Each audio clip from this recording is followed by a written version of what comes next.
diriku. Sebuah kisah hidup yang sebenarnya enggan untuk aku ceritakan kepada siapapun. Tapi aku juga butuh tempat untuk mencurahkan ini semua.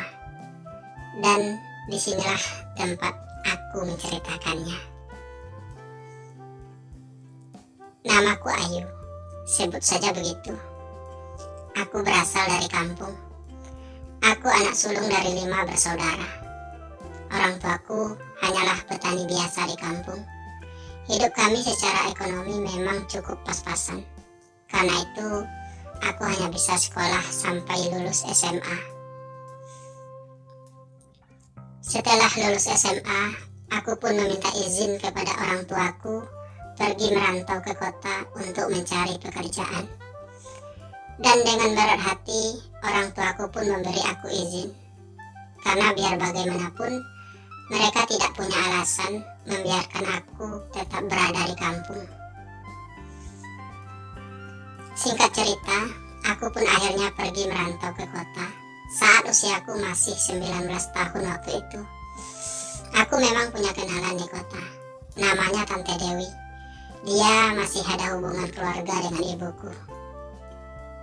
Tante Dewi sudah menikah dan juga sudah punya 2 orang anak. Suaminya seorang karyawan di sebuah bank swasta. Hidup mereka cukup mapan. Karena itu, Tante Dewi mengizinkan aku tinggal sementara di rumahnya, setidaknya sampai aku mendapatkan pekerjaan. Hingga 2 bulan kemudian, aku pun diterima bekerja di sebuah minimarket. Aku bekerja sebagai kasir di minimarket tersebut. Dengan sistem kerja dibagi secara shift. Kadang aku masuk kerja pagi, pulang sore. Atau masuk kerja sore, pulang malam. Dan karena sudah bekerja, aku pun memutuskan untuk pindah dari rumah Tante Dewi. Aku tinggal di sebuah kos yang berada tidak terlalu jauh dari minimarket tempat aku bekerja. Setidaknya bisa aku tempuh dengan hanya berjalan kaki.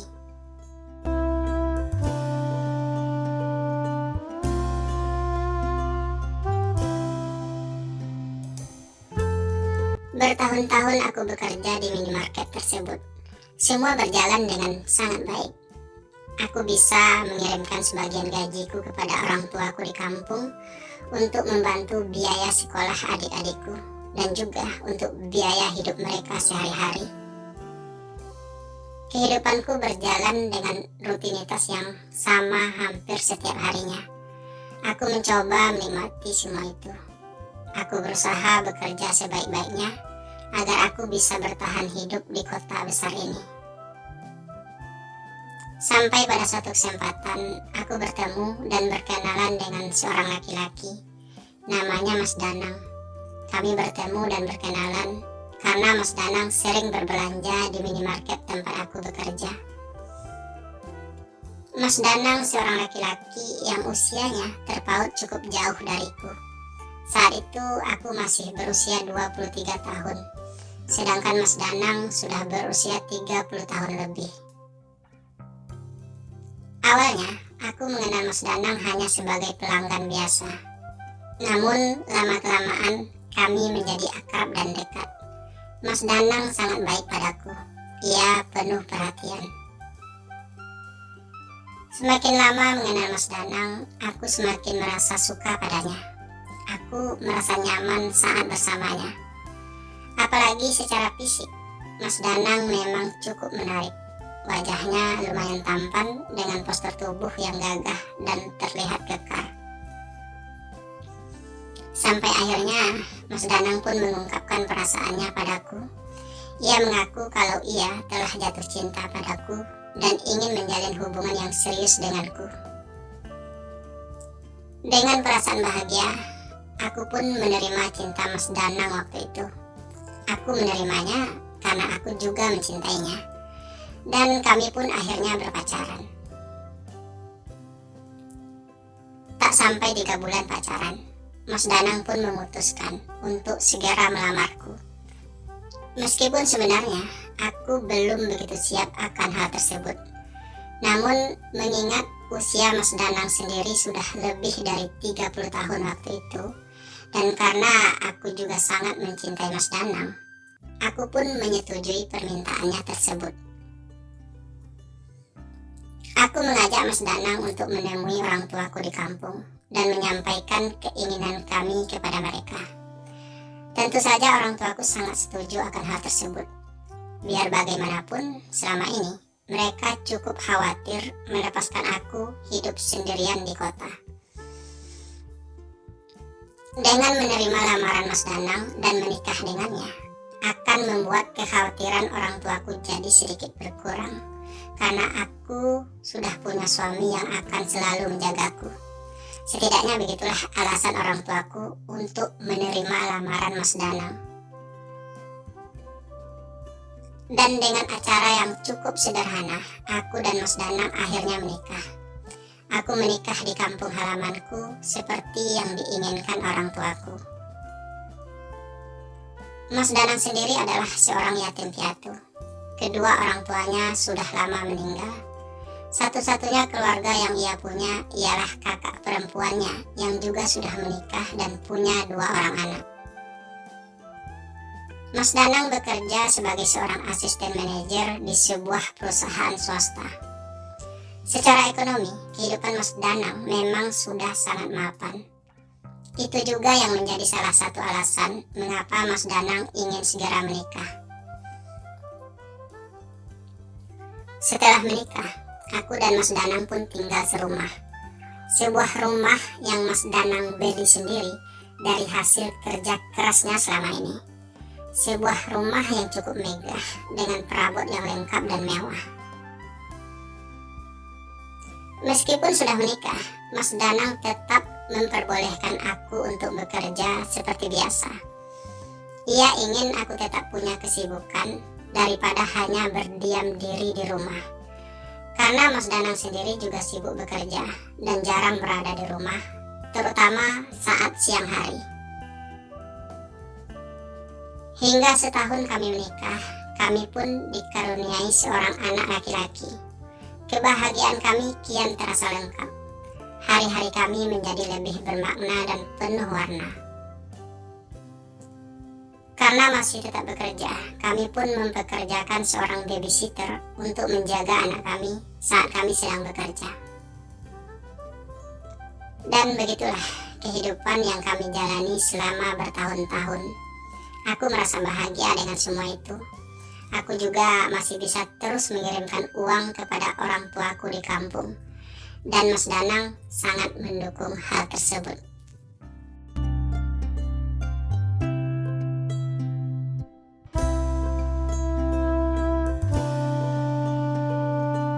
Lima tahun berlalu. 5 tahun usia pernikahan kami. Semuanya berjalan dengan baik-baik saja. Anak kami sekarang pun sudah mulai tumbuh besar. Sudah 4 tahun usianya saat ini. Namun akhir-akhir ini aku merasakan ada yang tiba-tiba berubah. Mas Danang yang aku kenal tidak lagi seperti dulu. Ia jadi jarang pulang. Kalaupun pulang, ia hanya sekedar menengok anaknya, tapi selalu mengabaikanku. Akhir-akhir ini, Mas Danang jadi sering pulang larut malam, bahkan tidak pulang sama sekali. Hal tersebut membuat aku mulai merasa curiga dengannya. Ia tiba-tiba saja berubah tanpa alasan yang jelas. Padahal selama ini, kami bahkan hampir tidak pernah bertengkar sama sekali. Tapi entah mengapa Mas Danang tiba-tiba saja berubah. Bukan saja jadi jarang pulang, Mas Danang bahkan sudah lebih dari 5 bulan belakangan ini tidak pernah lagi menyentuhku. Ia tidak lagi memberikan aku kebutuhan batin. Ia tidak lagi menjalankan tugasnya sebagai seorang suami. Aku pernah mempertanyakan hal tersebut, tapi Mas Danang hanya menjawab kalau ia lagi banyak pekerjaan dan selalu merasa capek hingga butuh waktu untuk istirahat. Aku mencoba mengerti akan hal tersebut. Aku mencoba untuk memahaminya. Namun hal itu tetap terus terjadi. Mas Danang semakin tidak peduli denganku. Ia seperti sengaja mengabaikanku, dan aku merasa tidak dianggap sama sekali. Aku Aku semakin curiga dengan Mas Danang. Ia jadi jarang pulang, tidak pernah lagi memenuhi kebutuhan batinku sebagai seorang istri. Aku mulai berpikir macam-macam tentangnya. Jangan-jangan Mas Danang memang sudah punya perempuan lain di luar sana. Jangan-jangan Mas Danang sudah punya simpanan. Karena itu ia jadi jarang pulang. Sebagai seorang istri, aku pun kembali mempertanyakan hal tersebut kepada Mas Danang.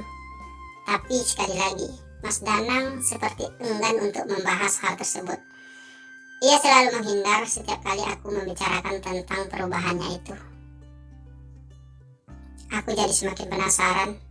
Aku benar-benar ingin tahu apa yang terjadi sebenarnya. Apa yang membuat Mas Danang tiba-tiba berubah?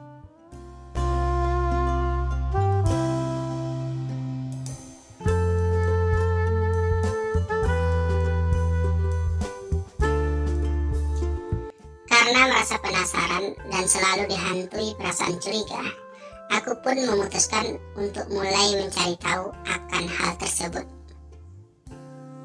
Hingga pada suatu malam, saat itu malam minggu, seperti biasa Mas Danang pergi dari rumah tanpa berpamitan padaku. Karena itu, aku coba menguntitnya malam itu. Aku ingin tahu apa yang dilakukan Mas Danang di luar rumah, terutama saat malam minggu seperti ini.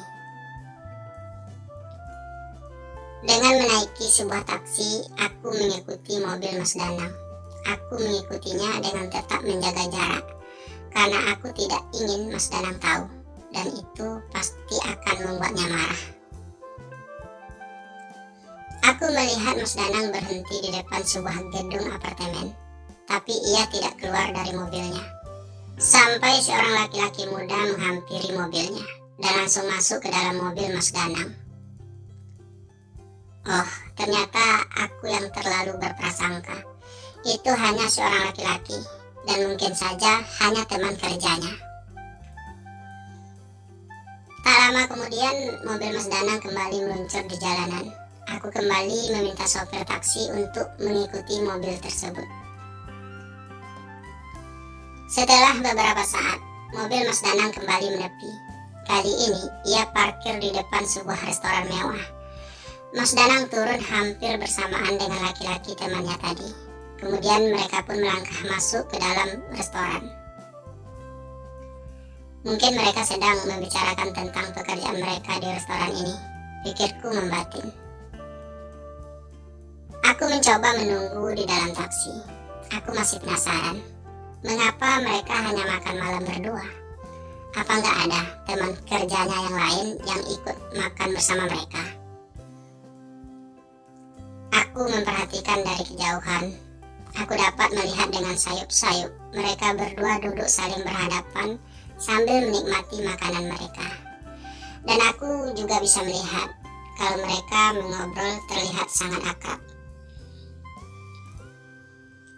Setelah lebih dari 1 jam menunggu, akhirnya mereka berdua keluar juga dari restoran tersebut. Mereka langsung menuju mobil dan masuk ke dalamnya. Mobil itu kembali berjalan menuju arah yang berlawanan dari arah mereka datang tadi. Aku kembali meminta Pak sopir untuk mengikutinya lagi. Hingga tak lama berselang, mobil Mas Danang kembali berhenti. Kali ini justru di depan gedung sebuah hotel mewah, yang membuatku semakin merasa curiga. Tapi bukankah Mas Danang hanya bersama seorang laki-laki? Mungkin saja mereka masih melanjutkan pembicaraan mereka tentang pekerjaan mereka yang mungkin belum selesai saat di restoran tadi. Tapi mengapa harus di hotel? Dan ini malam minggu. Sedikit aneh sih menurutku. Mas Danang dan teman lelakinya itu terlihat turun dengan santai dari mobil. Mereka berjalan beriringan menuju lobi hotel. Aku mencoba turun dari taksi dan mulai mengikuti mereka dengan pelan, sambil tetap menjaga jarak agar tidak terlihat. Setelah berbicara beberapa saat dengan resepsionis hotel, mereka berdua segera menuju lift hotel tersebut dan langsung masuk ke dalamnya. Aku Aku pun segera menuju resepsionis tadi, mencoba mencari tahu di kamar mana mereka menuju. Meskipun awalnya resepsionis tersebut enggan memberikan informasi apapun padaku, tapi setelah aku beri ia sedikit uang, ia pun mengatakan nomor kamar tempat Mas Danang dan lelaki itu berada. Aku menaiki lift dan menuju lantai tempat kamar yang disebutkan resepsionis tadi. Aku segera berada di depan kamar tersebut yang pintunya sudah tertutup rapi. Sampai di situ aku ragu antara ingin mengetuk pintu kamar tersebut atau tidak. Kalau aku mengetuk, pasti Mas Danang akan marah padaku karena sudah menguntitnya sampai ke sini. Tapi kalau tidak, aku tidak akan mendapatkan jawaban apa-apa. Akhirnya aku nekat. Aku ketuk pintu kamar itu dengan pelan, cukup lama, hingga pintu itu pun terbuka sedikit. Seraut wajah muncul di pintu yang terbuka. Seraut wajah laki-laki muda yang terlihat tampan dan manis. "Ya, ada apa, Mbak?" tanya laki-laki itu ramah. Saya mau bertemu Mas Danang." Suaraku sedikit tercekat. Apalagi aku lihat laki-laki itu hanya memakai handuk tanpa baju. "Mas Danang?" Raut wajah laki-laki itu sedikit bingung. "Maaf, Mbak ini siapa?" tanyanya ragu. "Saya istrinya." Aku berusaha berkata dengan tegas. Wajah lelaki itu berubah 180 derajat. Wajahnya berubah pucat pasi. Ia terlihat sangat kaget. "Oh, tunggu sebentar," ucapnya akhirnya sambil kembali menutup pintu. Aku mendengar suara berbisik samar-samar dari dalam. Entah apa yang mereka bicarakan. Aku tidak bisa mendengarnya dengan jelas. Tak lama kemudian, pintu kembali terbuka. Mas Danang muncul dari dalam dengan masih atau telah kembali berpakaian rapi. "Kamu ngapain kesini?" tanya Mas Danang kasar. Terlihat sekali kalau ia merasa terganggu dengan kehadiranku di situ. "Kamu menguntit saya?" tanya Mas Danang lagi, masih kasar, sambil ia melangkah keluar dan menutup pintu.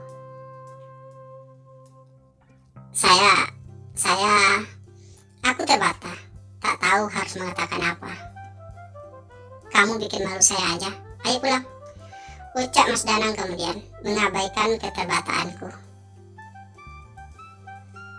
Mas Danang sedikit menarik tanganku untuk segera berlalu dari depan kamar tersebut. Kamu ngapain di sini malam-malam begini, Mas?" tanyaku akhirnya, sambil mencoba mengikuti langkah kaki Mas Danang menuju lift. "Sudah aku katakan, aku lagi banyak pekerjaan, dan itu tadi teman kerjaku. Kami sedang membicarakan bisnis.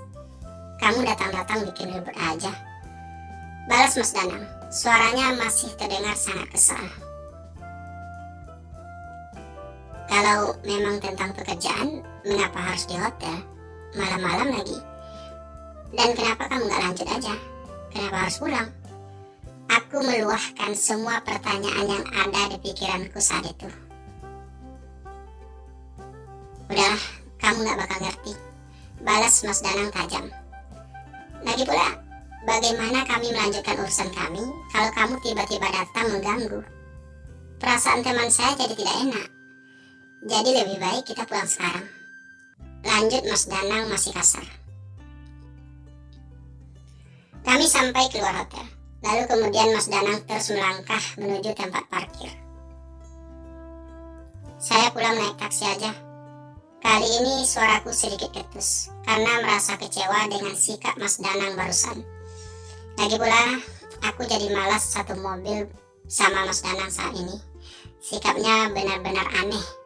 Semua alasannya tidak masuk akal sama sekali.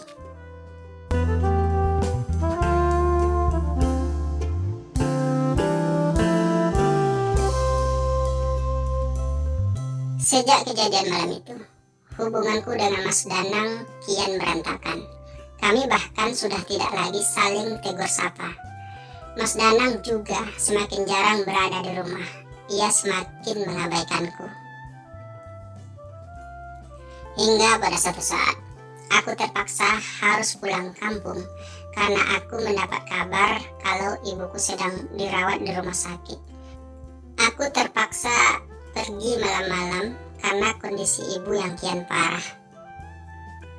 Aku sempat mengajak Mas Danang untuk ikut, tapi ia beralasan kalau ia sedang banyak pekerjaan. Aku terpaksa pergi sendiri bersama anakku. Aku berpamitan kepada Mas Danang karena ia harus tinggal sendiri di rumah. Di tengah perjalanan aku baru sadar, mungkin karena aku perginya buru-buru, hingga tasku ketinggalan di dalam kamar. Padahal semua uang dan kartu-kartuku ada di dalamnya. Aku memang pergi dengan membawa mobil sendiri, sehingga aku terpaksa harus putar arah untuk kembali lagi ke rumah. Sesampai di rumah, aku langsung masuk menuju kamarku. Aku memang sengaja tak mengetuk pintu karena aku yakin Mas Danang pasti udah tertidur. Dan sungguh di luar dugaanku kalau aku akan melihat sebuah pemandangan yang membuat hatiku terasa hancur. Di dalam kamar itu, aku menyaksikan dengan mata kepalaku sendiri kalau Mas Danang sedang bermesraan dengan seorang laki-laki. Laki-laki muda yang aku temui di hotel waktu itu. Aku benar-benar bagai melihat hantu di siang bolong. Rasanya aku hampir tak percaya. Rasanya aku mau pingsan saat itu juga. Aku benar-benar shock melihat itu semua. Kalau saja aku melihat Mas Danang bersama perempuan lain, mungkin rasa sakit yang aku rasakan tidak akan sepedih ini. Tapi ini dengan seorang laki-laki. Sungguh tak pernah aku sangka sama sekali. Rasanya begitu sakit dan pedih. Dan aku pun hanya bisa menangis. Mas Danang tentu saja kaget melihat kedatanganku yang tiba-tiba. Ia segera berusaha untuk mendekatiku. Tapi aku dengan spontan langsung menutup dan menghempaskan pintu kamar itu dengan kasar. Aku segera berlari kembali ke mobil. Aku masih mendengar suara Mas Danang berteriak memanggil namaku berkali-kali, tapi aku mengabaikannya. Aku segera masuk ke mobil dan langsung tancap gas, karena memang mesin mobil sengaja tidak aku matikan tadi. Aku masih bisa melihat lewat kaca spion kalau Mas Danang masih berusaha mengejarku sampai ke pintu pagar rumah kami. Tapi aku terus saja menancap gas mobil sekencang-kencangnya, meninggalkan Mas Danang yang pasti sedang merasa bersalah tersebut. Beruntunglah anakku sudah tertidur sejak tadi di jok belakang.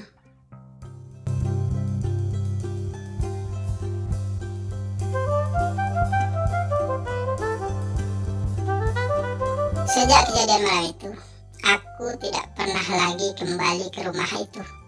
Aku merasa jijik. Perbuatan suamiku benar-benar tidak bisa dimaafkan lagi. Aku sangat membencinya saat ini. Aku meminta adik-adikku untuk mengambil semua barang-barangku yang berada di rumah tersebut, dan juga semua barang-barang anakku. Aku tak sudi kembali ke rumah itu lagi, walau dengan alasan apapun. Bertahun-tahun aku hidup bersama Mas Danang. Bertahun-tahun aku menjadi istrinya. Aku tidak menyangka sama sekali kalau ia adalah seorang homo. Kalau saja ia melakukan semua itu dengan seorang perempuan, mungkin aku masih bisa memakluminya. Dan aku akan dengan rela hati untuk bersaing dengan perempuan tersebut untuk mendapatkan kembali cinta Mas Danang. Tapi jika aku harus bersaing dengan seorang laki-laki, rasanya hal itu sangat tidak mungkin aku lakukan. Aku tidak ingin punya suami yang punya pria idaman lain. Aku jijik membayangkan hal tersebut. Aku benci mereka berdua. Aku akan meminta cerai dari Mas Danang, dan aku akan pindah ke kampung halamanku bersama anakku.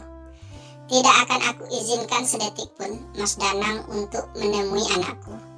Aku tidak sudi anakku punya seorang ayah seperti Mas Danang. Tidak akan. Cukup kisah ini menjadi pelajaran berharga bagiku. Aku tidak akan menceritakan hal tersebut kepada siapapun. Aku juga tidak akan membongkar rahasia Mas Danang. Aku hanya ingin bercerai darinya dan tidak ingin lagi melanjutkan hidup bersamanya. Semoga aku kuat menjalani semua ini. Semoga aku menemukan jalan yang terbaik dalam hidupku.